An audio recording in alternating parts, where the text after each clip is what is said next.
بسم الله الرحمن الرحيم إن الحمد لله نحمده ونستعينه ونستغفره ونعوذ بالله من شرور أنفسنا وسيئات أعمالنا من يهده الله فلا مضل له ومن يضلله فلا هادي له وأشهد أن لا إله إلا الله وحده لا شريك له وأشهد أن محمدا عبده ورسوله يا أيها الذين آمنوا اتقوا الله حق تقاته ولا تموتن إلا وأنتم مسلمون يا أيها الناس اتقوا ربكم الذي خلقكم من نفس واحدة وخلق منها زوجها وبث منهما رجالا كثيرا ونساء واتقوا الله الذي تساءلون به والأرحام إن الله كان عليكم رقيبا يا أيها الذين آمنوا اتقوا الله وقولوا قولا سديدا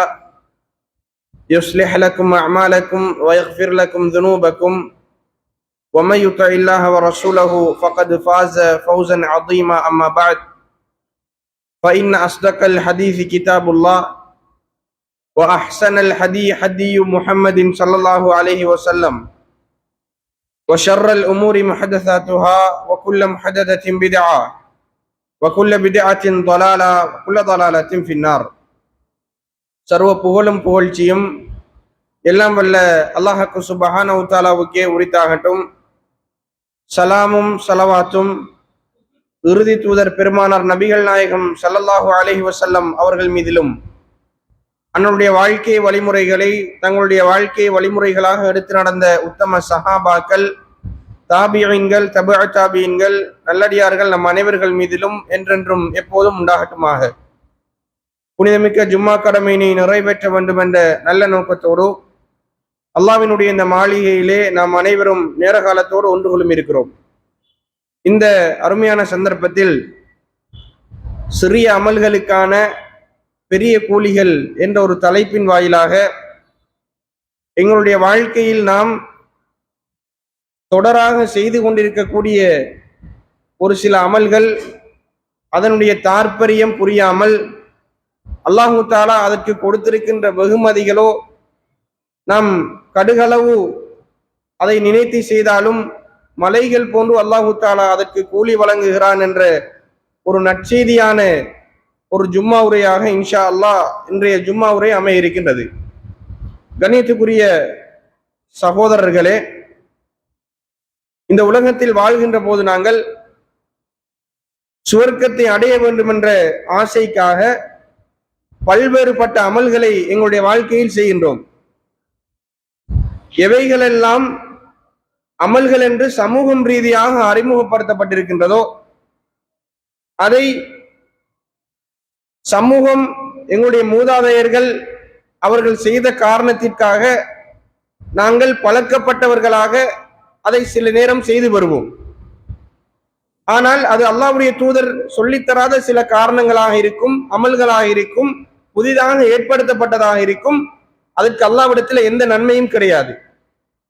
அடிப்படை மார்க்கத்தில் நாங்கள் ஒரு அமலை செய்வதாக இருந்தால் அல்லாஹ் தஆலா சொல்லியிருக்க வேண்டும், அல்லாஹ்வுடைய தூதர் சொல்லியிருக்க வேண்டும், தங்களுடைய வாழ்க்கையில் அதை செய்து காட்டியிருக்க வேண்டும். இல்லாமல் அமல்கள் என்ற போர்வையில் நன்மையாக கருதி ஒரு சிலதை நாங்கள் செய்தாலும் அல்லாஹ்விடத்தில் அது செல்லா காசாகிவிடும் என்பதில் இரண்டாம் கருத்துக்கு இடம் கிடையாது. நாம் வாழ்கின்ற போது ஒரு குறுகிய வட்டத்துக்குள் எங்களுடைய வாழ்க்கையையும் வணக்கத்தையும் ஆக்கிக் கொள்கின்றோம்.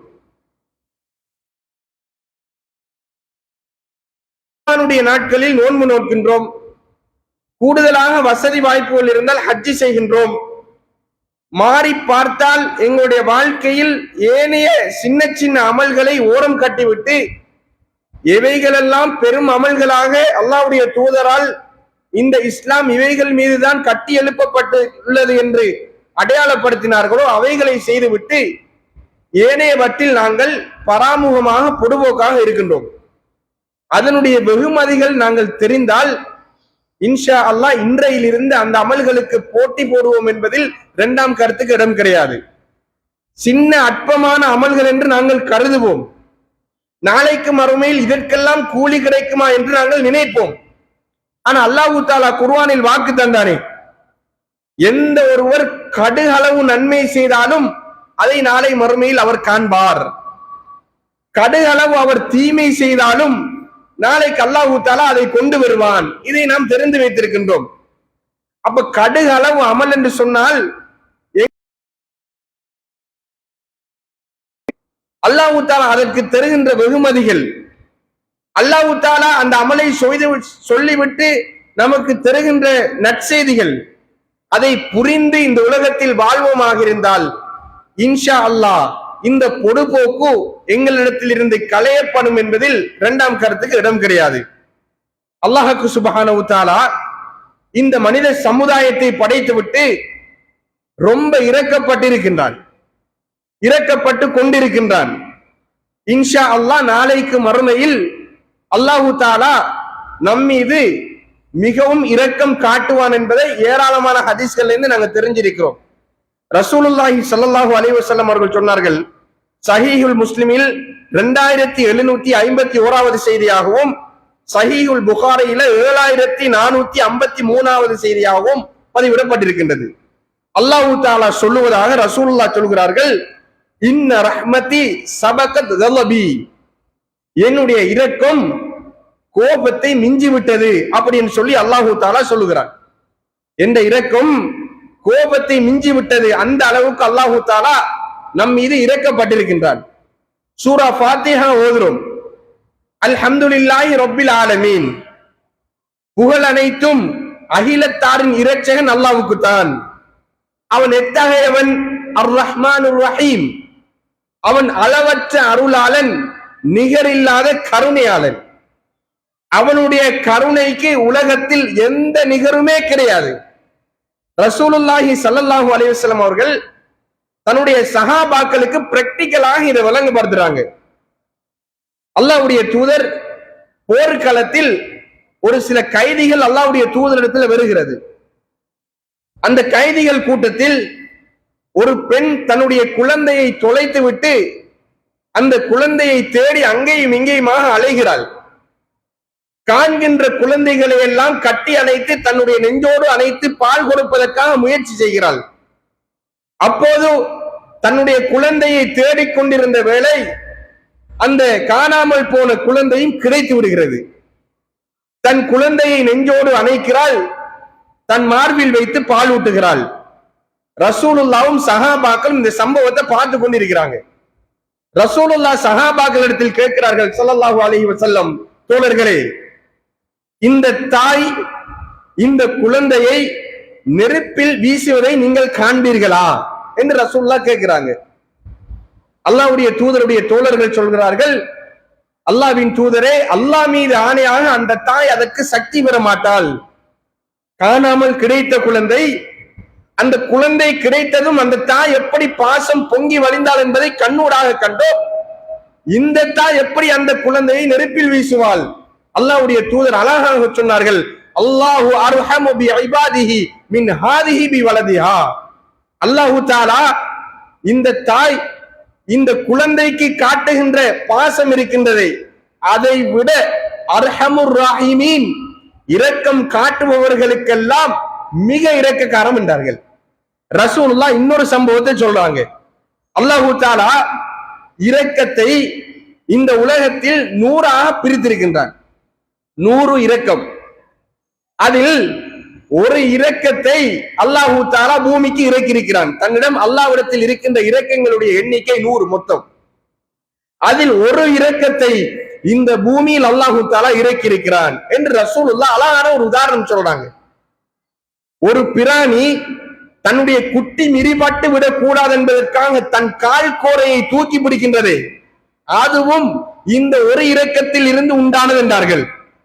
இந்த ஒரு இரக்கம் தான் தன் தந்தைக்கு பிள்ளையை விட்டுக் கொடுக்க முடியவில்லை, ஒரு மனைவிக்கு தன் கணவனை விட்டுக் கொடுக்க முடியவில்லை, சகோதரர்களுக்கு சகோதரர்களை விட்டுக் கொடுக்க முடியவில்லை. இந்த உலகத்தில் பாசத்தின் உச்சகட்டம் என்று யாரெல்லாம் சொல்லி பாசம் காட்டுகிறார்களோ அந்த பாசம் அந்த ஒரு இரக்கத்தில் இருந்து உண்டானது. மீதி 99 இரக்கத்தை அல்லாஹ் தன் வசம் வைத்துக் கொண்டிருக்கிறான். நாளைக்கு மறுமையில் தன்னுடைய அடியார்களுக்கு காட்டுவான் என்று ரசூலுல்லாஹ் ஸல்லல்லாஹு அலைஹி வஸல்லம் அவர்கள் சொன்னார்கள். எந்த ஒரு அடியார்களையும் அல்லாஹு தஆலா நரகத்துக்கு போடுவதை அல்லாஹ் விரும்ப மாட்டான். எல்லோரும் சொர்க்கம் போக வேண்டும் என்பதை அல்லாஹு தஆலா விரும்புகிறான். அல்லாஹு தஆலா நாளைக்கு நரகத்தை பார்த்து கேட்பானாம், ஹலிம் தலதி, நரகமே நீ நிரம்பி விட்டாயா அப்படி என்று அல்லாஹ் கேட்பானாம். அப்போது நரகம் சொல்லுமாம், ஹல் மின் மஸீத், போடுவதற்கு யாரும் இருக்கிறார்களா அப்படி என்று அல்லாஹ்வை பார்த்து நரகம் கேட்கும். அப்போது அல்லாஹு தஆலா தன் பாதத்தை நரகத்தின் மீது வைப்பான். நரகம் கத்துன் கத்துன், போதும் போதும் என்று சொல்லும் என்று ரசூலுல்லாஹ் ஸல்லல்லாஹு அலைஹி வஸல்லம் அவர்கள் சொன்னார்கள். யாரெல்லாம் குஃப்ர் செய்து இந்த உலகத்தில் வாழ்கிறார்களோ நிரந்தரமாக தங்கி விடுவார்கள். ஏனையவர்களை அல்லாஹு தஆலா தன்னுடைய கருணையின் பொருட்டு சுவர்க்கத்துக்கு அனுப்புவான் என்று ரசூலுல்லாஹி ஸல்லல்லாஹு அலைஹி வஸல்லம் அவர்கள் சொன்னார்கள். கத்தப அலா நஃப்ஸிஹிர் ரஹ்மா, இரக்கத்தை அல்லாஹு தஆலா தன் மீது விதியாக்கி விட்டான் என்று அல்லாஹு தஆலா சொல்கிறான். கண்ணியத்துக்குரிய சகோதரர்களே, இந்த அளவுக்கு இரக்க குணமுடையவன் எங்களை படைத்து பரிபாலித்து காத்து போஷிக்கின்ற அந்த அல்லாஹ் இந்த உலகத்தில் ஒரு சமுதாயம் நல்வழியில் வாழ வேண்டும் என்பதற்காக இறுதியாக எமக்கு அனுப்பியவர் அல்லாஹ்வுடைய தூதர் முஹம்மது நபி ஸல்லல்லாஹு அலைஹி வஸல்லம் அவர்கள். அந்த தூதர் ஒரு சில வணக்க வழிபாடுகளை எங்களுக்கு சொல்லி தந்திருக்கிறார்கள். அதை தங்களுடைய வாழ்க்கையில் செய்தும் காட்டியிருக்கிறார்கள். எந்த ஒரு சமுதாயம் அதை பின்பற்றி வாழுமோ நிச்சயமாக அந்த சமுதாயம் சுவர்க்கத்துக்கு சொந்தமான ஒரு சமுதாயமாக மாறும். கண்ணியத்துக்குரியவர்களே, ரசூலுல்லாஹி ஸல்லல்லாஹு அலைஹி வஸல்லம் அவர்கள் சஹாபாக்களிடத்துல கேட்கிறாங்க, தோழர்களே, அலா அதுல்லுக்கும் அலா மா யம்ஹுல்லாஹு பிஹில் ஹதாயா வ யர்ஃபஹு பிஹி தரஜாத், உங்களுக்கு உங்களுடைய பாவங்களை மன்னித்து உங்களுடைய நன்மைகளை அதிகரிக்கக்கூடிய அமல்களை நான் சொல்லித் தரட்டுமான்னு ரசூலுல்லாஹ் கேட்கிறாங்க. அப்போது சஹாபாக்கள், பலா யா ரசூலல்லாஹ், ஆம் சொல்லித்தாருங்கள். ஒரு கல்லில் 2 மாங்காய் போல நம்மளுடைய பாவம் மன்னிக்கப்படுகின்ற அதே வேளை நம்ம நன்மையும் கூட போகின்றது. இப்படி ஒரு சான்ஸை மிஸ் பண்றதுக்கு யாரும் விடுவோமா? சொல்லித்தாருங்கள் யா ரசூலல்லாஹ் என்று சஹாபாக்கள் கேட்கிறாங்க. அல்லாஹ்வுடைய தூதர் ஸல்லல்லாஹு அலைஹி வஸல்லம் அவர்கள், நானும் நீங்களும் எங்களுடைய வாழ்க்கையில் தொடராக செய்கின்ற 3 அமல்களை சொல்லி தந்திருக்கிறாங்க. எங்களுடைய வாழ்க்கையில நாங்க செஞ்சு கொண்டுதான் இருக்கின்றோம். ஆனா அதனுடைய யதார்த்தத்தை தாற்பயத்தை நாங்கள் இவ்வளவு நாளும் புரியல. சிறிய சிறிய அமல்கள், மலை போன்ற நன்மைகள், எங்களுடைய பாவம் மன்னிக்கப்படுகிறது, எங்களுடைய அந்தஸ்துகளை அல்லாஹ் உயர்த்தி கொண்டு போகிறான். இப்படி ஒரு சான்ஸை உலகத்துல யாரும் மிஸ் பண்ணி விட மாட்டோம். அல்லாஹ்வுடைய தூதர் சொன்னார்கள், இஸ்பாகுல் வுதுஇ அலல் மகாரிமி, ஒருவர் வுதுவை பரிபூரணமாக செய்வது முதலாவது. எங்களுடைய வாழ்க்கையில இதுல நாங்க எந்த பொடுபோக்கும் விட்டுவிடக் கூடாது சகோதரர்களே. வுதுவை ஒருவர் பரிபூரணமாக செய்வது, எப்படி ரசூலுல்லாஹ் வுது செய்தார்கள், எப்படி காலை கழுவினார்கள், எப்படி தலையை மஸ்ஹ் செய்தார்கள், இப்படி ஒருவர் அல்லாஹ்வுடைய தூதர் இப்படித்தான் வுது செய்தார் என்று நான் செய்கின்ற வுதுவினூடாக என்னுடைய பாவங்கள் மன்னிக்கப்பட்டு என்னுடைய அந்தஸ்துகள் உயர்கிறது என்று நல்ல எண்ணத்தோடு வுது செய்வாராக இருந்தால் அவருடைய பாவங்களும் மன்னிக்கப்படும், அவருடைய நன்மையும் அழியும். சுப்ஹானல்லாஹ். ஒரு நாளைக்கு குறைந்தது 5 வக்துக்கு நாங்க வுது செய்றோம். எந்த அளவுக்கு நம்மளுக்கு நன்மை வருகிறது. ரசூலுல்லாஹ் சொன்னார்கள், நீங்கள் வுது செய்கிறீர்கள், நீங்கள் முகத்தை கழுவுகின்ற போது அதன் இறுதி துளியோடு உங்களுடைய பாவங்கள், நீங்கள் கண்ணால் செய்த பாவங்கள் கழுவப்படுகிறது என்றார்கள். நீங்கள் காலை கழுவுகிறீர்கள், நீங்கள் காலால் செய்த பாவங்கள் அதன் இறுதி துளியோடு அதன் பாவங்கள் அழிக்கப்படுகிறது என்றார்கள். அந்த அளவுக்கு மகிமை. இதை நாம் உணரவில்லை, வுது செய்கின்றோம். வுது சரியாக செய்யப்படவில்லை என்று சொன்னால் தொழுகை கூட மாட்டாது. தொழுகை கூடவில்லை என்று சொன்னால் நாளைக்கு மறுமையில் ஒரு மனிதனிடத்தில் முதலாவது விசாரிக்கப்படுகின்றது தொழுகை என்று ரசூலுல்லாஹ் சொன்னார்கள். அதில் வெற்றி பெற்றவர் ஏனைய காரியங்களில் வெற்றி பெற்று விடுவார், அதில் தோற்றவர் ஏனைய காரியங்களிலும் தோற்று விடுவார். இந்த அமலை செய்வதற்கு மிக முக்கியமான ஒரு அடிப்படை வுது. அந்த வுதுவை சரியான முறையில படிச்சு வுது செய்தமாக இருந்தால் இந்த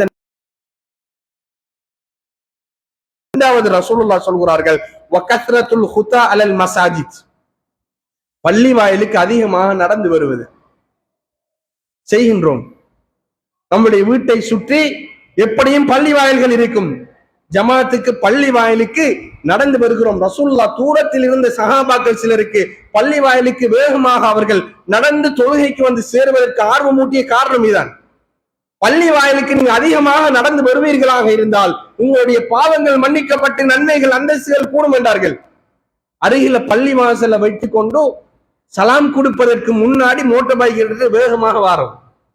இந்த நன்மையுடைய தாற்பயத்தை புரிந்தால் இன்ஷா அல்லாஹ் நாங்கள் இதை செய்ய மாட்டோம். வீட்டை சுற்றி பள்ளி இருக்கின்றது, இகாமத் அதான் சொல்லி 15 நிமிஷத்தால சொல்லப்படுகின்றது. பாங்கு சொன்ன பின்னாடியும் வந்தால் சுன்னத்து தொழுது விட்டு நாங்கள் தொழுகையை நிறைவேற்றலாம். அந்த அளவுக்கு கால அவகாசம் இருக்கிறது. நம்முடைய வீட்டை சுற்றி பள்ளி வாயில்களும் இருக்கிறது. ஆனால் பொடுபோக்காக இருக்கலாம். அந்த பொடுபோக்கு தன்மை மீள வேண்டுமாக இருந்தால், இல்லாமல் ஆக வேண்டுமாக இருந்தால் இந்த நன்மையை உள்ளத்தால் நாங்கள் ஏற்றுக்கொள்வோம். எப்போது ஒரு நாள் மரணித்து விடுவோம். மரணம் மிக சமீபத்தில் இருக்கிறது என்பதை நாம் தெரிந்தவர்கள்.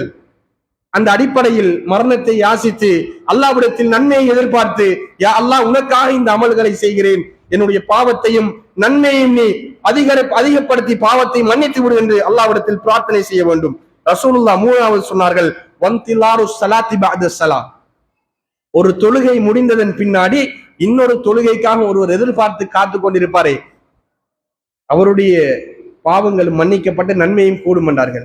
பள்ளிக்கு நேர காலத்தோடு வாரம், சுன்னத்துடைய தொழுகையை தொழுகிறோம், தொழுது விட்டு அடுத்த ஃபர்லான கடமையான தொழுகைக்காக வெயிட் பண்ணி கொண்டிருக்கிறோம் பள்ளியில. அல்லாஹு தாலா நம்மளுடைய பாவங்களை மன்னிக்கிறான், நம்மளுடைய அந்தஸ்துகளை கூட்டுகிறான் என்று ரசூலுல்லாஹி ஸல்லல்லாஹு அலைஹி வஸல்லம் அவர்கள் சொன்னார்கள். தொழுகையிலே ஏராளமான அந்தஸ்துகளும் உயர்வுகளும் இருக்கிறது. நாம் அதனுடைய தாற்பயத்தை நன்மையை உணராமல் தொழுது கொண்டிருக்கிறோம். தொழுது முடிந்ததற்கு பின்னாடி அவசரமாக எழும்பி ஓடுறது. ரசூல் ஸல்லல்லாஹு அலைஹி வஸல்லம் அவர்கள் சொன்னார்கள், எவரொருவர் தொழுது விட்டு அதே இடத்தில் உட்கார்ந்து கொண்டிருப்பாரோ, தொழுகை முடிந்ததன் பின்னாடி வுது முடியாமல் அதே இடத்தில் உட்கார்ந்து கொண்டிருப்பாரோ, அந்த மனிதரை பார்த்து மலக்குமார்கள் பிரார்த்தனை செய்கிறார்கள், அல்லாஹும்ம க்ஃபிர் லஹு அல்லாஹும்ம அர்ஹம்ஹு, யா அல்லாஹ் இந்த அடியானுடைய பாவத்தை மன்னித்து விடு, இந்த அடியானுக்கு நீ ரஹ்மத் செய்து விடு என்று யார் பிரார்த்தனை செய்கிறாங்க? மலக்குமார்கள் பிரார்த்தனை செய்கிறார்கள். நாம் தொழுது விட்டு இருக்கும் காலமெல்லாம் இந்த பிரார்த்தனைக்கு சொந்தக்காரர்களாகவே நாங்கள் இருக்கின்றோம். மலக்குமார்களுடைய பிரார்த்தனை சாதாரணமானதா? அவர்கள் பிரார்த்தனை செய்த அல்லாஹ் தஆலா அங்கீகரிக்காமல் விட போகின்றான். கண்ணியத்துக்குரியவர்களே, இதனுடைய தாற்பயம் தெரியாமல் சலாம் கொடுத்த கையோடு எழுந்து விட்டு போகிறோம். அல்லாஹ்வுக்காக கொஞ்சம் திக்ர் செய்வோம், அந்த இடத்தில் உட்கார்ந்து கொண்டிருப்போம். அல்லாஹ்வுடைய சக்கீனத் இறங்குகின்ற மாளிகை இந்த பள்ளி வாயில். எனவே கண்ணியத்துக்குரிய சகோதரர்களே, இதையும் நாங்கள் மிக முக்கியமாக அல்லாஹ்விடத்தில் நன்மை எதிர்பார்த்து செய்யக்கூடியவர்களாக மாற வேண்டும். அதே போன்று ஒரு ஏழை தோழர்கள் ரசூலுல்லாஹ்விடத்துல வாராங்க, ஏழை சஹாபாக்கள். சுப்ஹானல்லாஹ், சஹாபாக்களை பொறுத்த வரைக்கும் நன்மை என்று வந்துவிட்டால் போட்டி போட்டி செய்யக்கூடியவர்கள். நன்மை என்ற ஒன்று காரியம் வந்துவிட்டால் அனைத்தையும் இழக்க தயாரானவர்கள். அல்லாஹு தஆலா அதனால் தான் அந்த சமூகத்துக்கு உயர்வான ஒரு சர்டிபிகேட்டை கொடுத்தார். ரலியல்லாஹு அன்ஹும் வரது அன், அல்லாஹ் அவர்களை பொருந்தி கொண்டு அவர்களும் அல்லாஹ்வை பொருந்தி கொண்டு விட்டார்களே, நன்மை என்று வந்துவிட்டால் அவரை விட நான் ரகசியமாக, இவரை விட நான் கூடுதலாக செய்ய வேண்டும் என்ற மனோபக்குவம் கொண்டவர்கள். அதனால் தான் ரசூலுல்லாஹ் சொன்னார்கள், லா தசுப்பு அஸ்ஹாபி, என் தோழர்களை நீங்கள் திட்டாதீர்கள், ஏசாதீர்கள். உங்களில் ஒருவர் உஹது மலையளவு தர்மம் செய்தாலும் என் தோழர்கள் கொடுத்த ஒரு கைப்பிடி தர்மத்துக்கு ஈடாக மாட்டாது என்றார்கள். இஹ்லாசோடு உள தூய்மையோடு செய்தார்கள். அல்லாஹு தாலா பொருந்தி கொண்டு சமுதாயமாக மாறினார்கள். இந்த சஹாபாக்கள் வந்து கேட்கிறாங்க ரசூலுல்லாஹ்விடத்தில், ஏழை தோழர்கள், அல்லாஹ்வின் தூதரே, நாங்களும் தொழுகிறோம், பணக்காரர்களும் தொழுகிறார்கள், நாங்களும் நோன்பு நோக்கிறோம், பணக்கார சஹாபாக்கள் நோன்பு நோக்கிறார்கள், நாங்களும் ஹஜ் செய்கின்றோம், அவர்களும் அந்த வணக்கத்தை செய்கிறார்கள், பணக்காரர்கள். சுப்ஹானல்லாஹ், அவர்கள் ஒரு விடயத்தில் எங்களை விட போட்டி போட்டு முந்திக் கொள்கிறார்கள். தர்மம் என்று சொல்லக்கூடிய விடயத்தில் எங்களுக்கு காசு கிடையாது, பொருளாதாரம் கிடையாது. ஆனால் அந்த விடயத்தில் அவர்கள் முந்தி விடுகிறார்களே, எங்களை விட ஒரு படி மேலாக உயர்கிறார்களே அல்லாஹ்வின் தூதரே என்று சொன்ன போது ரசூலுல்லாஹ் சொன்னார்கள், அப்படியா, நீங்கள் சொல்லுகின்ற ஒவ்வொரு சுப்ஹானல்லாஹ் அது தர்மம் என்றார்கள். நீங்கள் சொல்லுகின்ற அல்ஹம்துலில்லாஹ் தர்மம் என்றார்கள். அல்லாஹ்வை பெருமைப்படுத்தி அல்லாஹு அக்பர் என்று நீங்கள் திக்ர் செய்கிறீர்களே அது தர்மம் என்றார்கள்.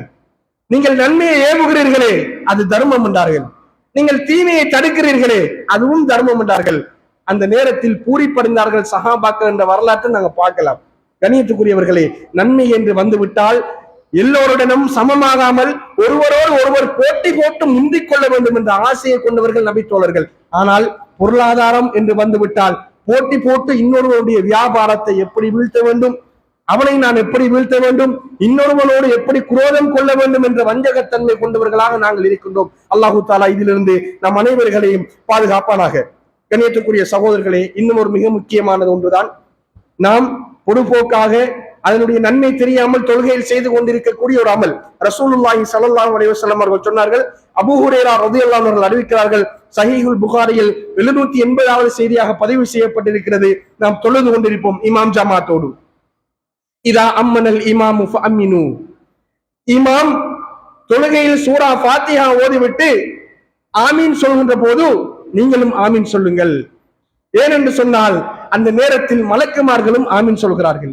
நம்ம தொழுகையில நிக்கிறோம், இமாம் ஆமீன் என்று சொல்ல ஸ்டார்ட் பண்ணும்போது நாமளும் ஆமீன் சொல்கிறோம். அந்த நேரத்தில் மாணவர்கள் நம்முடைய வெற்றி கண்ணுக்கு தெரிய மாட்டார்கள். பல சபைகள் வந்து உட்கார்ந்து கொண்டிருப்பார்கள், தொழுகையில் கலந்து கொண்டிருப்பார்கள், அவர்களும் ஆமீன் சொல்கிறார்கள். எவர்களுடைய ஆமீன் மலக்குமாருடைய ஆமீனோடு ஒத்து போகுமோ உஃபிரலஹுமா தகத்தம மின் தன்பி, அவர் முன்னாடி செஞ்ச பாவங்களை எல்லாம் மன்னிக்கிறான் ரசூலுல்லாஹ். சுப்ஹானல்லாஹ். ஒரு ஆமீன் சொல்வதனுடைய சிறப்பு சகோதரர்களே, ரசூலுல்லாஹ் வரையறை போடல. 5 வருஷத்துக்கு முந்திய பாவம், 10 வருஷத்துக்கு முந்தின பாவம், 70 வயசுக்கு முந்தின பாவம் அல்லாஹ்வுடைய தூதர் சொல்லலை. நீங்கள் பாவம் அல்லாஹ் தஆலா எப்போது கணக்கிட்டு எழுதினானோ அப்போது செய்த பாவம் தொட்டு அந்த தொழுகையில் ஆமீன் சொல்கின்ற வரைக்குமான சிறிய பாவங்களை அல்லாஹ் தஆலா மன்னிக்கிறான் என்று ரசூலுல்லாஹி ஸல்லல்லாஹு அலைஹி வஸல்லம் அவர்கள் சொன்னார்கள். மார்க்கம் நடக்கின்ற சபைகள் இன்றைக்கு அன்புள்ளவர்களே, உலகத்தில் இருக்கின்ற ஆகப்பெரிய சவால் என்று கேட்டால் நம்முடைய குழந்தைகளை ஈமானோடு வளர்த்தெடுப்பது. இந்த கொரோனா என்று சொல்லக்கூடிய அந்த பேரலைக்கு பிறகு நம் சமூகத்தில் ஏற்பட்டது ரேபிட் சேஞ்ச் என்று சொல்வார்கள், அவசரமாக ஏற்பட்ட மாற்றம். அதனால் நம்முடைய பிள்ளைகள் சமூக சீர்கேட்டை நோக்கி எப்படி போவது என்று தெரியும். அதற்கு ஆன்மீக ரீதியாக மருந்து செய்யாவிட்டால் அல்லாஹ் பாதுகாக்க வேண்டும். இன்னும் ஒரு சில காலங்களில் நம் சமூகத்தை தேட வேண்டி ஏற்படும். அவர்களை மார்க்கத்தின் பால் வழிநடத்தவில்லை என்று சொன்னால், அல் குர்ஆனோடு தொடர்பை ஏற்படுத்தவில்லை என்று சொன்னால், மார்க்கம் நடக்கின்ற சபைகளுக்கு தந்தை கரம் பிடித்து கூட்டிக் கொண்டு வரவில்லை என்று சொன்னால் அல்லாஹ் பாதுகாக்க வேண்டும். இந்த சமூகம் அழிவை நோக்கி சென்று கொண்டிருக்கிறது என்பதை நாம் ஆழமாக புரிய வேண்டும். இதனுடைய தாற்பயம் என்ன? பள்ளி வாயில்கள் இன்றைக்கு பல புரோகிராம்களை ஏற்பாடு செய்யுது.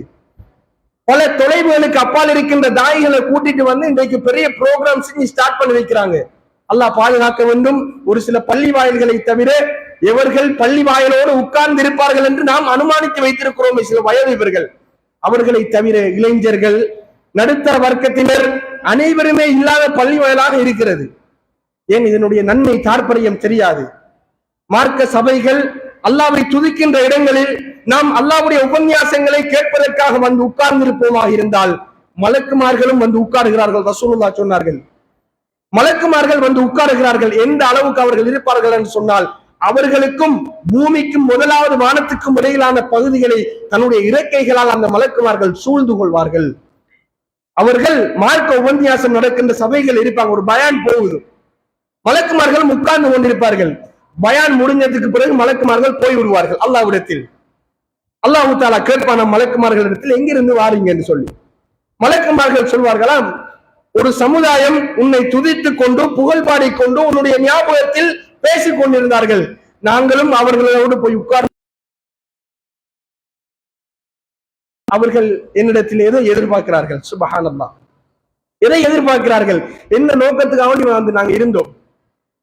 யா அல்லாஹ், சுவர்க்கத்தை ஆசித்து அந்த சமுதாயம் இருந்தார்கள். அப்படியா? அல்லாஹ் கேட்பான், சுவர்க்கத்தை அவர்கள் கண்களால் கண்டிருக்கிறார்களா? மலக்குமார்கள் சொல்வார்களாம், இல்லை, காணவில்லை. அவர்கள் எதை விட்டு பாதுகாப்பு தேடுகிறார்கள்? யா அல்லாஹ், அவர்கள் நரகத்தை விட்டு பாதுகாப்பு தேடுகிறார்கள். அல்லாஹ் கேட்பானாம், நரகத்தை பார்த்திருக்கிறார்களா அந்த சமுதாயம்? பார்க்கவில்லை. ஆனால் அந்த போதனைகள் மூலமாக அதன் தண்டனைகளை பயந்து அவர்கள் உட்கார்ந்து கேட்டுக் கொண்டிருக்கிறார்கள். அப்படியா? அப்போது அந்த மலக்குமார்கள் சொல்வார்களாம், அவர்கள் அனைவரும் உன்னிடத்தில் பாவ மன்னிப்பு கேட்கிறார்கள், உன்னுடைய பாவ மன்னிப்பை எதிர்பார்த்து வந்திருக்கிறார்கள். அப்போது அல்லாஹு தஆலா சொல்வானாம், அந்த சபையில் கலந்து கொண்ட அத்துணை பேருடைய பாவத்தையும் நான் மன்னித்து விட்டேன் என்று சொல்லுங்க. சுப்ஹானல்லாஹ். இது மட்டும் இல்லை, பின்னாடி ரசூலுல்லாஹ் சொல்கிறார்கள் ஒரு உதாரணம். அந்த மலக்குமார்கள் சொல்லுவார்களாம், ஒருவன் பாவம் செய்த ஒருவன் அந்த மார்க்க சபைகள் அதற்கு போக வேண்டும் என்ற நோக்கம் இல்லாமல் வீதியால வந்தான். வீதியால் வருகின்ற நேரத்தில் ஏதோ ஒரு நல்ல விஷயம் போகுது என்ற அடிப்படையில பள்ளிக்குள்ள வந்து இருந்துட்டான். அவன் நோக்கம் பள்ளிக்கு வரணும், மார்க்கம் கற்றுக்கொள்ள வேண்டும் என்பதல்ல, ஆனால் வந்து இருந்தான். இவனுடைய பாவத்தையுமா மன்னிக்கிறாய் என்று கருணை உள்ள அந்த அல்லாஹ் சொல்லுவானாம், அவனுடைய பாவத்தையும் நான் மன்னித்து விட்டேன் என்று சொல்லுங்க என்று. சுப்ஹானல்லாஹ். இந்த அளவுக்கு இரக்கமுடைய அல்லாவை மறந்து விட்டு இந்த பூமியில் நாம் வாழ்கிறோம் என்று சொன்னால், கண்ணியத்துக்குரிய சகோதரர்களே, எங்களை நாங்கள் மறுபரிசீலனை செய்ய வேண்டும். உலகத்தில் வாழ்கின்ற போது இன்னமா அம்வாலுக்கும் வஅவுலாதுக்கும் ஃபித்னா, உங்களுடைய சொத்துகள், உங்களுடைய பிள்ளைகள் உங்களுக்கு சோதனை என்று அல்லாஹு தஆலா சொல்கிறான். கரம் பிடித்து அடுத்த சமுதாயத்துக்கு தலை சிறந்த ஒரு சமுதாயமாக எங்களுடைய குழந்தை செல்வத்தை ஆக்க வேண்டுமாக இருந்தால் அல்லாஹ்வுடைய மார்க்கத்தோடு பள்ளி வாயில்களோடு தொடர்பாக வைத்துக் கொள்ளுங்கள். பிள்ளைகள் விளையாடும் சுட்டித்தனம் தான். பயனுக்கு வந்த பிள்ளைகள் அங்கேயும் இங்கேயும் ஓடும் சுட்டித்தனம் தான், அது அவர்களுக்கு உண்டானது. நாளைக்கு மறுமையில் அந்த பிள்ளைகள் நமக்காக என் தந்தை என்னை நல்ல முறையில் வளர்த்து நெறிப்படுத்தினார் என்று அந்த குழந்தை கேட்குமா இருந்தால் அந்த பிரார்த்தனைக்கு நாங்கள் சொந்தக்காரர்களாக மாறலாம். ஒரு வரலாறு சொல்கிறேன். ரசூல் ஸல்லல்லாஹு அலைஹி வஸல்லம் உடைய காலத்தில் ஒரு நபி தோழர் இருந்தார். அடிக்கடி ரசூலுல்லாஹ்வுடைய மஜ்லிஸுக்கு வந்து போவார், படிச்சுட்டு போவார். திர்மிதியில பதிவு செய்யப்பட்ட ஹதீஸ், ஷேக் அல்பானி ரஹிமஹுல்லாஹ் சஹீஹ் என்ற தரத்துல கொண்டு வராங்க. வந்துட்டு போவார். அவர் எப்படி வருவார் என்று சொன்னால், தன்னுடைய ஒரு பச்சிலம் சின்ன குழந்தை இருக்கும், அந்த குழந்தையை தூக்கி தன்னுடைய முதுகுல சுமந்து கொண்டு ரசூலுல்லாஹ்வுடைய மார்க்க சபைக்கு வந்து உட்கார்ந்து விட்டு மார்க்க சபை முடிந்ததன் பின்னாடி போய் விடுவார். கொஞ்ச நாள் இவரை காணல. ரசூல் ஸல்லல்லாஹு அலைஹி வஸல்லம் அவர்கள் சஹாபாக்களிடத்தில் கேட்பார்கள், தோழர்களே, நம்முடைய மார்க்க சபைக்கு அடிக்கடி ஒருவர் வருவார்ல, தன் பிள்ளையை முதுகுக்கு மேலால் சுமந்து கொண்டு வருவார்ல, எங்கப்பா ஆளை காணல அப்படி என்று ரசூலுல்லாஹ் கேட்பாங்க. சஹாபாக்கள் சொல்லுவார்கள், யா ரசூலல்லாஹ், அவர் முதுகுக்கு மேலான ஒரு பிள்ளையை தூக்கி கொண்டு வருவாரே, அந்த பிள்ளை மௌத்தாகி விட்டது என்று நாங்கள் நினைக்கிறோம் என்று சஹாபாக்கள் சொல்லுவாங்க. அப்படியா தோழர்களே, வாருங்கள் அந்த தோழருடைய வீட்டுக்கு போகும் ரசூலுல்லாஹும் சஹாபாக்களும் போவாங்க. சஹாபாக்கள் எதை யூகித்தார்களோ அந்த சம்பவம் அந்த இடத்துல நடந்தது. அவர் மார்க்க கல்வியை கற்பதற்காக தன்னோடு சேர்த்து தன் பிள்ளையும் தூக்கி கொண்டு வந்து உட்காருவாரே, அந்த பிள்ளை மரணித்து விட்டது. அந்த தந்தை அல்லாஹ்வுடைய தூதரை கண்டதும் தன்னுடைய கண்களால் தாரை தாரையாக அழுது கொண்டிருப்பார். ரசூல் ஸல்லல்லாஹு அலைஹி வஸல்லம் அவர்கள் சொன்னார்கள், தோழரே, நீங்கள் சந்தோஷப்பட வேண்டாமா? நீங்கள் ஆசுவாசப்பட வேண்டாமா? நாளைக்கு மறுமையில் நீங்கள் மரணித்து நீங்கள் அல்லாஹ்வுடைய மஹ்ஷரில் எழுப்பப்பட்டு சுவர்க்கம் போகின்ற போது சுவர்க்கத்து வாசல் அடியில் தன் கையை விரித்து தந்தையே வாருங்கள் என்று சொல்லக்கூடிய அந்த சம்பவத்தை நினைத்து நீங்கள் சந்தோஷப்பட வேண்டாமா தோழர்? நாங்க ரசூலுல்லாஹ். கண்ணியத்துக்குரிய சகோதரர்களே, ஒரு பிள்ளையின் எதிர்கால செயற்பாட்டிற்கு மார்க்க கல்வியின் முக்கியத்துவத்திற்கு ஒரு தந்தையினுடைய அர்ப்பணிப்பு, இப்படிப்பட்ட நல்ல தந்தைகளாக நாங்கள் மாற வேண்டும். சமூக சீர்கேட்டிலிருந்து சமுதாயத்தை மீட்டெடுக்க வேண்டுமாக இருந்தால் தனிநபர் முயற்சி மட்டும் போதாது, சமூகமாய் எழுந்தால் மாத்திரம்தான் அதை வெற்றிகரமாக நிறைவு செய்யலாம். வல்லவன் அல்லாஹ் நம் அனைவரையும் ஈமானோடு வாழ வைத்து ஈமானோடு மறு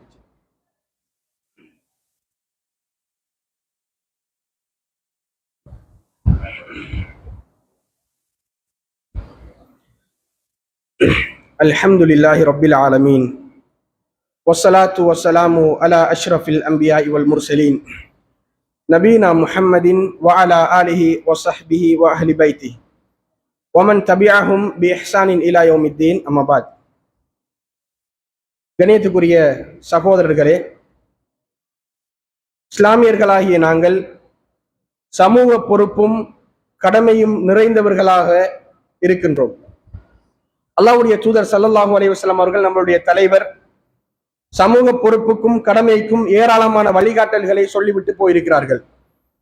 எந்த ஒரு சமுதாயத்தில் கடமைகள் மறுக்கப்பட்டு பொறுப்புகள் இல்லாமலாக்கப்படுமோ அந்த சமுதாயம் அழிவை நோக்கி பயணம் செய்து கொண்டிருக்கிறது என்பதில் எள்ளில் முனை அளவு கூட சந்தேகம் கிடையாது. அந்த அடிப்படையில் நாம் வாழ்ந்து கொண்டிருக்கக்கூடிய இந்த இலங்கையில் அண்மை காலமாக அதிகமான வீதி விபத்துகளை நாங்கள் சந்தித்துக் கொண்டிருக்கின்றோம். எங்களுடைய சமூக வலைதளங்களில் நாங்கள் பார்த்து கொண்டிருக்கின்றோம். ஒரு சில தினங்களுக்கு முன்னால் ஏற்பட்ட ஒரு பஸ் விபத்தில் 23 உயிர்கள் காவு கொள்ளப்பட்டு முழு நாட்டையும் அது பெரும் சோகத்தில் ஆழ்த்தியது என்பது நாம் தெரிந்த விடயம்தான். கணியத்துக்குரிய சகோதரர்களே, 2025ஆம் ஆண்டு ஆரம்பித்து ஜனவரி 1ஆம் தேதியில் இருந்து, அதாவது இந்த மாதம் 13ஆம் தேதி வரைக்கும் நம்முடைய நாட்டில் வீதி விபத்துகளால் மாத்திரம் உயிரிழந்தவர்களுடைய எண்ணிக்கை 965 பேர். மிக குறுகிய சனத்தொகைகளை கொண்ட இந்த இலங்கை திருநாட்டில் 5 மாதத்திற்குள் 965 பேருடைய இழப்பு என்பது மிக அதிகமான ஒரு இழப்பு தான். இந்த அடிப்படையில் நாம் ஒரு சமூகம் என்ற ரீதியில் சிந்திக்க வேண்டிய ஒரு சில அடிப்படைகளை உங்களோடு பகிர்ந்து கொள்ளலாம் என்று ஆசைப்படுகிறேன். கணியத்துக்குரிய சகோதரர்களே, வீதி விபத்துகளை பொறுத்த வரைக்கும் ஒரு சமுதாயம் இருந்தால் இயற்கை பேரழிவுகள், இயற்கையாக ஏற்படுகின்ற அனர்த்தங்கள் என்பது அல்லாஹு தாலா இறைவன் நாடுவது. ஆனால் அதே அல்லாஹு தாலா சொல்கிறான், உங்கள் கரங்களால் நீங்கள் அழிவை தேடிக்கொள்ளாதீர்கள் அப்படின்னு அல்லாஹு தாலா சொல்லுகிறான். நாம் ஒரு தப்பை செய்துவிட்டு அது இறைவனுடைய நாட்டம், அல்லாஹ் நாடியது நடந்து விட்டது என்று அல்லாஹ்வின் மீது அதை இந்த தப்பை தூக்கி போட முடியாது. நாம் கண்ணும் கருத்துமாக ஒரு செயலில் ஈடுபட்டால் மாத்திரம்தான், அதையும் தாண்டி அல்லாஹ்வுடைய நாட்டம் அங்கு பிரயோகிக்கப்பட்டால் அல்லாஹ் நாடிவிட்டான், நடந்து விட்டது என்று சொல்லிவிடலாம். இந்த ஜும்மா உரையில் இந்த வீதி விபத்து சம்பந்தமாக நாம் தெரிந்து கொள்ள வேண்டிய, கடைபிடிக்க வேண்டிய ஒரு சில மிக முக்கியமான குறிப்புகளை உங்களோடு பகிரலாம் என்று ஆசைப்படுகின்றேன். குறிப்பாக இலங்கையினுடைய பொது பாதுகாப்பு அமைச்சர் சொல்லியிருக்கிறார், இனிவரும் காலங்களில் வீதி விபத்துகளை கட்டுப்படுத்துவதற்காக மிக கடுமையான சட்டங்கள் அமுல்படுத்தப்படும் என்று. எந்த சமுதாயத்தில் குற்றங்கள் அதிகரிக்கப்படுகின்றதோ அந்த சமுதாயத்தில் சட்டங்கள் மேலோங்கும் என்பது விதி. அந்த சட்டங்கள் ஒரு சில கட்டுப்பாடுகளையும் தளர்வுகளையும் கொண்டு வந்தாலும் ஒரு சில சாரார் செய்கின்ற ஒரு சில நாசகாரமான செயலால் இன்னும் ஒரு சமுதாயம் அந்த சட்டத்திட்டங்களால் சில வேளை பாதிக்கப்படலாம். அந்த அடிப்படையில் என்ன காரணத்திற்காக இந்த வீதி விபத்துகள் நடந்திருக்கிறது என்று ஆய்வின் அடிப்படையில் இலங்கையில் ஒரு சில குறிப்புகளை சொல்லுகிறார்கள். அதில் நாம் பெற வேண்டிய படிப்பினைகளை உங்களோடு சொல்லலாம் என்று நினைக்கிறேன். முதலாவது, கட்டுப்பாட்டை இழந்த வேகம். நாம் ஒரு இடத்துக்கு செல்கின்ற நேரத்தில் ஒரு வீதியால் இந்த அளவு வேகத்தில் தான் செல்ல வேண்டும் என்பது வீதி சமிஞ்சைகளின் மூலமாக, அறிவுறுத்தல் பலகைகளின் மூலமாக நம்மளுக்கு சொல்லப்பட்டிருக்கும். ஒரு சிறந்த ஒரு சாரதியாக இருந்தால் அதை தெரிந்து வைத்திருப்பார். அந்த அடிப்படையில் நாம் எங்களுடைய வாகனங்களை செலுத்தினோமாக இருந்தால் இன்ஷா அல்லாஹ் சீரான ஒரு பயணத்தை நாம் மேற்கொள்ள முடியும். துபாய் போன்ற நாடுகளில் ஒரு நாளைக்கு 35 லட்சம் வாகனங்கள் பயணம் செய்து கொண்டிருக்கிறது வீதிகளில். ஆனால் அந்த நாட்டினுடைய புள்ளி விவரத்தை பார்க்கின்ற போது வீதி விபத்துகளுடைய எண்ணிக்கை மிக குறைவு. அங்கே லஞ்சத்துக்கு, அங்கே களவான வாகனர் ஓட்டுநர் உரிமத்துக்கு இடமில்லை.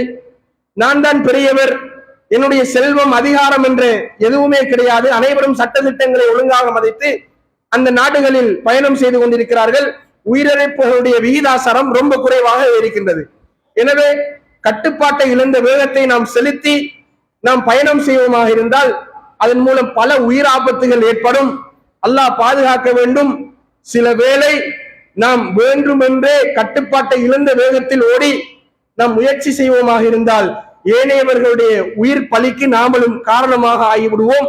இந்த பாவத்தை சுமக்காதிருப்பதற்கு அல்லாஹ்வை பயந்து அமானிதமான முறையில் எங்களுடைய பயணிகளை கூட்டிக் கொண்டு போவதற்கு சாரதிகளாகி நாங்கள் முயற்சி செய்ய வேண்டும். இரண்டாவது, இந்த சமுதாயத்தில் போதைப் பொருள் பாவனை மங்கி கிடந்தாலும் இப்போது அதனுடைய பாவனை ரொம்ப அதிகமாக கொண்டிருக்கிறதை நாங்கள் பார்க்கலாம். மது அறிந்து கொண்டு சில வாகன ஓட்டுநர்கள் வாகனத்தை செலுத்துகிறார்கள். அவர்கள் தள்ளாடி தள்ளாடி போகின்றதை பார்த்தும் இன்னும் ஒரு சிலர் அதற்கு சப்போர்ட் பண்ணி கொண்டு இருப்பார்கள். கண்ணியத்துக்குரியவர்களே, இந்த சட்ட திட்டங்கள் சரியாக மதிக்கப்பட வேண்டும். அதற்கு எங்களாலான பங்கை இந்த நாட்டிற்கு நாங்கள் செய்ய வேண்டும் என்பதை நாங்கள் புரிந்து கொள்ள வேண்டும். மூன்றாவது, வாகன ஓட்டுநர்களுடைய கவனஈனம். வாகனம் செலுத்தும் போது இன்னும் ஒருவரோடு கதைத்துக் கொண்டு போவது, தொலைபேசியில் ஒருவரோடு உரையாடி கொண்டு போவது, ஏர்போர்ட்ஸ்களை காதுக்குள்ள வச்சுக்கொண்டு இசைகளை கேட்டுக்கொண்டு வருபவருடைய ஒளிச்சத்தம் எங்களுடைய காதுகளுக்கு விழமாட்டாது. சில வேளை அது பெரிய ஒரு பாதிப்பாக நிகழ்ந்துவிடும். எனவே இதில் நாங்கள் கண்ணும் கருத்துமாக இருக்க வேண்டும். நாட்டினுடைய சட்ட திட்டங்களை சரியான முறையில் நாங்கள் கடைபிடிக்க வேண்டும். ஒரு சமுதாயத்தால் இந்த நாடு சீரழிந்து விட்டது என்ற ஒரு பெயருக்கு முஸ்லிம் உம்மத் ஒரு நாளும் ஆளாகிவிடக் கூடாது.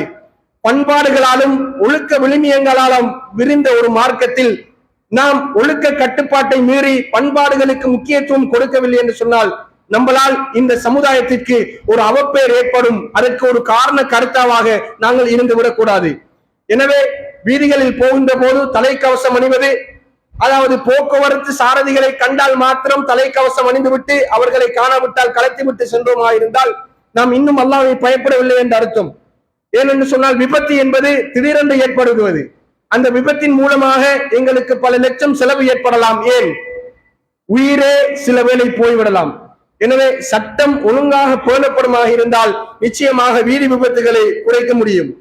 முதலாவது, இன்னொரு விடயத்தை இதை கட்டுப்பாட்டுக்குள் கொண்டு வர வேண்டுமாக இருந்தால் இன்னும் ஒரு விடயத்தை, கண்ணியத்துக்குரிய சாரதிகளை நீங்கள் புரிந்து கொள்ளுங்கள். அல்லாஹ் தஆலா இந்த உடலுக்கு என்று சொல்லி ஒரு சில கால அவகாசம் தந்திருக்கிறான். ஒரு சில கால நேரம் தான் இந்த உடல் அதனுடைய கட்டுப்பாட்டை செய்து கொண்டிருக்கும், அது இயங்கிக் கொண்டிருக்கும். அந்த நேரம் முடிவடைந்து விட்டால் இந்த உடல் என்று சொல்வது சோர்ந்து விடும். எனவே உங்களுடைய ஆரோக்கியத்தை இழந்து அல்லாஹ்வுக்காக உங்களுடைய வாகனத்தை நீங்கள் செலுத்தாதீர்கள். அல்லாஹ் தஆலா உங்களை படைத்து உங்களுடைய ரிஸ்கை அல்லாஹ் எழுதிவிட்டான். நீங்கள் வாகனம் ஓடினாலும் ஓடாவிட்டாலும் அல்லாஹ் தஆலா அந்த ரிஸ்கை உங்களுக்கு கொண்டு வந்து சேர்ப்பான். நீங்கள் ஒரு நெடுதூர பிரயாணம் போகிறீர்கள், மீண்டும் வந்தவுடன் களைப்பில் இருப்பீர்கள், இன்னும் ஒருவர் உங்களுடைய வாகனத்தை பேசி விடுவார், நாம் இன்னும் போவோம், காசை அதிகமாக சம்பாதித்து விடுவோம் என்ற நோக்கத்தோடு நீங்கள் போய்விடுவீர்கள். அது ஒரு விபத்தில் முடிந்துவிடும். அது சில வேளை உயிர் ஆபத்துகளை ஏற்படுத்திவிடும். எனவே அல்லாஹ் தஆலா ரிஸ்க் கலக்கக்கூடியவன், ஹுவர் ரஸாக், அவன் ரிஸ்க் தருபவன். அல்லாஹ் தஆலா மரணிக்கும் வரைக்கும் உங்களுக்காக எழுதியிருக்கின்ற ரிஸ்கை அவன் கொண்டு வந்து சேர்ப்பான் என்பதில் எள்ளில் முனை அளவு கூட சந்தேகம் கிடையாது. இன்னும் ஒரு மிக முக்கியமான விடயத்தை சொல்லி நிறைவு செய்யலாம் என்று நினைக்கிறேன். விபத்துகள் ஒரு இடத்தில் நிகழுமாக இருந்தால் சமூக பொறுப்பாளர் என்ற ரீதியில் கட்டாயம் அந்த இடத்தில் அவர்களுக்கான உதவி ஒத்தாசைகளை செய்ய வேண்டும். நாம் இன்றைக்கு நம்முடைய சமூகத்தில் ஏற்பட்ட ஒரு துரதிர்ஷ்டம், ஒரு விபத்து ஒரு இடத்தில் இக்கட்டான சூழ்நிலையில் ஒரு சிலர் துடித்துக் கொண்டிருப்பார்கள். இறங்கியும் பார்த்து நம்முடைய வாலிபர்கள் அதற்கு உதவி செய்யாமல் நான் தான் இந்த செய்தியை முதலில் பகிர வேண்டும் என்ற ஆசையோடு உடனடியாக போட்டோ எடுப்பார்கள். ஒரு உயிருக்காக துடித்துக் கொண்டிருக்கும் ஒரு ஆத்மா, அதை கொஞ்சமும் பொருட்படுத்தாமல் நாம் போட்டோ எடுப்போம், அந்த செய்தியை பகிர்ந்து விட வேண்டும் என்ற ஆசையோடு இருப்போம். அல்லாஹ் பாதுகாக்க வேண்டும். வைத்தியர் சொல்லுவார், ஒரு 10 நிமிடம் நீங்க முந்தி கொண்டு வந்தீங்க என்று சொன்னால் அல்லாஹ்வின் உதவியோடு இவரை காப்பாற்றிருக்கலாம் என்று. நீ 10 நிமிடம் உன்னுடைய போட்டோவை வைத்து நீ போட்டோ எடுத்துக் கொண்டிருந்தாய். உன்னிடத்தில் வாகனம் இருந்தது, தைரியம் இருந்தது, ஆள் பலம் இருந்தது, அனைவருமாக சேர்ந்து ஒரு சமூக பொறுப்போடு, இது எந்த மதமாக இருந்தாலும் ஒரு உயிர் அது துச்சமாக மதிக்கப்படக்கூடாது. அந்த உயிரை காப்பாற்றுவதற்கு எங்களால் இயன்ற எந்த உதவியாக இருந்தாலும் செய்ய வேண்டும். நம்மளை காணாமல் நேசித்தவர் நம்மளுடைய தூதர். பல சந்தர்ப்பங்களில் அல்லாஹும்ம உம்மத்தி, என் சமூகமும் இருக்கிறார்கள், அவர்களின் பாவத்தை மன்னித்து விடு என்று காணாத நம்மளை பற்றி கண்ணீர் சிந்தினார்கள் அல்லாஹ்வுடைய தூதர். அந்த தூதருடைய வழிபோக்கில் வந்த நாங்கள், அந்த கட்டளைகளை எடுத்தவர்கள் நாங்கள். வீதி விபத்துகளிலிருந்து மிக அவதானமாக இருப்போம். எங்களுடைய சமூக பொறுப்பை சரியான முறையில் செய்வோம். எங்களுடைய வாகனங்களில் பிரயாணம் செய்து கொண்டிருப்போம், முன்னாடி ஒரு இடர் கல் இருக்கும், அல்லாஹ்வுக்காக இறங்குவோம். அல்லாஹ்வுடைய தூதர் சொன்னார்கள், ஈமான் 70 சொச்சம் கிளைகளை கொண்டது. அதில் ஆக உயர்ந்தது லா இலாஹ இல்லல்லாஹ். அதில் ஆக தாழ்ந்தது மனிதர்களுக்கு தொந்தரவு செய்யும் பாதையில் கிடக்கின்ற முட்களை அகற்றுவது என்று ரசூலுல்லாஹ் சொன்னார்கள். அந்த அளவுக்கு ஒரு அழகான மார்க்கத்தில் நாங்கள் வாழ்ந்து கொண்டிருக்கின்றோம். எனவே பாதையில் கிடக்கின்ற ஒரு முள்ளை கூட நம்மளால் அகற்ற மனம் பெறவில்லை என்று சொன்னால் நம் ஈமானில் கோளாறு இருக்கிறது. அல்லாஹ்வுக்காக ஈமானை புதுப்பிப்பதற்காக நாங்கள் பிரார்த்தனை செய்வோம். அல்லாஹு தஆலா நாளைக்கு மறுமையில் ஐயத்துஹன் நஃப்ஸுல் முத்மஇன்னா, அமைதி அடைந்த ஆத்மாக்கள் என்று நம்மளை அழைக்கும் போதெல்லாம் லப்பைக் யா ரப், உன்னிடத்தில் ஆஜராகி விட்டோம் ரஹ்மானே என்று நானும் நீங்களும் என்னுடைய உறவுகளும் உங்களுடைய உறவுகளும் நபிமார்கள் நல்லடியார்கள் சாலிஹின்களோடு அந்த சுவன பூங்காவில் வலம் பெறுவதற்கு வல்ல ரஹ்மான் அருள் செய்வானாக. அக்கூலு கௌலி ஹாதா அஸ்தக்ஃபிருல்லாஹ் லி வலக்கும் வலி ஜமீஇல் முஸ்லிமீன மின் குல்லி தம்பின் வஸ்தக்ஃபிரு இன்னஹு வல் கஃபூருர் ரஹீம்.